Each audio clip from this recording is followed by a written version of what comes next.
तपतु सहनो भुनक्तु सह वीर्यं करवावहै तेजस्विनावधीतमस्तु मा विद्विषावहै। ओम शांति शांति शांति। नमस्कार प्यारे विद्यार्थियों, कल्पना कीजिए घना जंगल है और चारों ओर सन्नाटा छाया हुआ है। अचानक एक विशाल नाग अपना फन उठाता है तो लोग भय से पीछे हट जाते हैं, लेकिन तभी कुछ लोग उसी नाग के सामने दीप जलाते हैं, फूल चढ़ाते हैं और हाथ जोड़कर प्रणाम करते हैं। आखिर ऐसा क्यों? जिस जीव से लोग सबसे ज़्यादा डरते हैं उसकी पूजा क्यों की जाती है? क्या यह केवल एक परंपरा है या इसके पीछे हजारों वर्ष का इतिहास है, आस्था और प्रकृति की रक्षा का संदेश छिपा हुआ? आज हम नाग पंचमी की ऐसी अद्भुत कहानी जानेंगे जो हमें भगवान शिव, भगवान श्री कृष्ण और भारतीय संस्कृति से जोड़ती है। इसीलिए वीडियो को अंत तक जरूर देखिए। नाग पंचमी कब मनाई जाती है? तो हर वर्ष सावन मास के शुक्ल पक्ष की पंचमी तिथि को नाग पंचमी मनाई जाती है। सावन का महीना भगवान शिव को समर्पित किया जाता है और शिव जी के गले में विराजमान नाग इस पर्व को और सुशोभित और विशिष्ट बना देता है। कहानी की शुरुआत होती है बहुत समय पहले। भारत के एक छोटे से गांव में एक किसान रहता था। वह बहुत मेहनती और ईमानदार था। एक दिन वह अपने खेत में हल चला रहा था। उसे यह पता नहीं था कि मिट्टी के नीचे एक नागिन अपने बच्चों के साथ रह रही है। हल चलाते ही अनजाने में नागिन के छोटे छोटे बच्चे मर गए। जब नागिन वापस आई और उसने यह दृश्य देखा तो वह क्रोध से भर उठी। उसने सोचा कि जिसने मेरे बच्चे को मारा है उसे दंड अवश्य मिलेगा। रात होते ही नागिन किसान के घर पहुंच गए,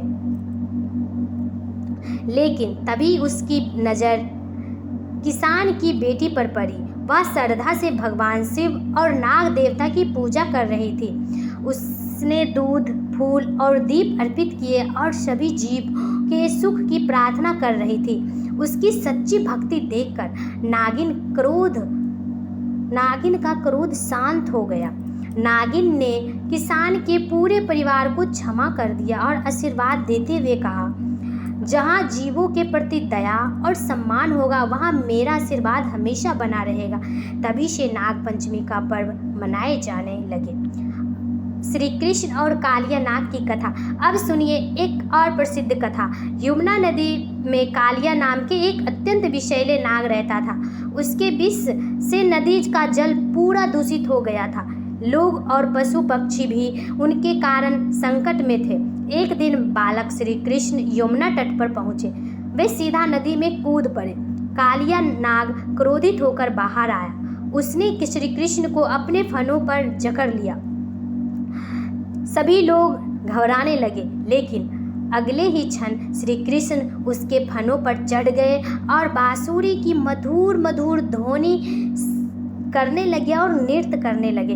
कालिया नाग का अहंकार टूट गया। उसने भगवान से क्षमा मांगी। श्री कृष्ण ने उसे दंड देने के बजाय समझाया और यमुना नदी छोड़कर समुद्र में जाने का आदेश दिया। यह कथा हमें सिखाती है कि सच्ची भक्ति, सच्ची शक्ति विनाश नहीं बल्कि सुधार और करुणा में होता है। भगवान शिव के गले में नाग क्यों है? अब एक प्रश्न जो लगभग हर बच्चे के मन में आता है कि भगवान शिव अपने गले में नाग क्यों धारण करते हैं? शिव जी का नाग हमें यह संदेश देती है कि जिसने अपने भय, क्रोध और अहंकार पर विजय प्राप्त कर ली है वही सच्चा योगी है। नाग शक्ति, धैर्य और जागरूकता का भी प्रतीक माना जाता है।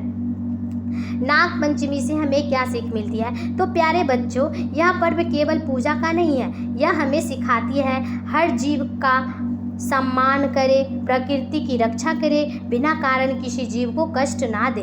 दया, करुणा और संतुलन से ही जीवन सुंदर बनता है। अब एक बात, क्या आप जानते हैं सांप खेतों में चूहे की संख्या पर नियंत्रित करने में मदद करते हैं। यदि सांप ना होता तो फसल को बहुत अधिक नुकसान हो सकता, इसीलिए वे प्रकृति के संतुलन का महत्वपूर्ण हिस्सा है। सर्फ। प्यारे बच्चों, अब आपको समझ में आ गया होगा नाग पंचमी केवल एक धार्मिक पर्व नहीं बल्कि प्राकृतिक करुणा और भारतीय संस्कृति का उत्सव है। यदि आपको यह कहानी पसंद आए हैं तो वीडियो को लाइक करें और अपने दोस्तों और परिवारों के साथ शेयर करें। ऐसे ही ज्ञानवर्धन वीडियो देखने के लिए हमारे साथ जुड़े रहें। आप सभी को नाग पंचमी की हार्दिक शुभकामनाएं। हर हर महादेव।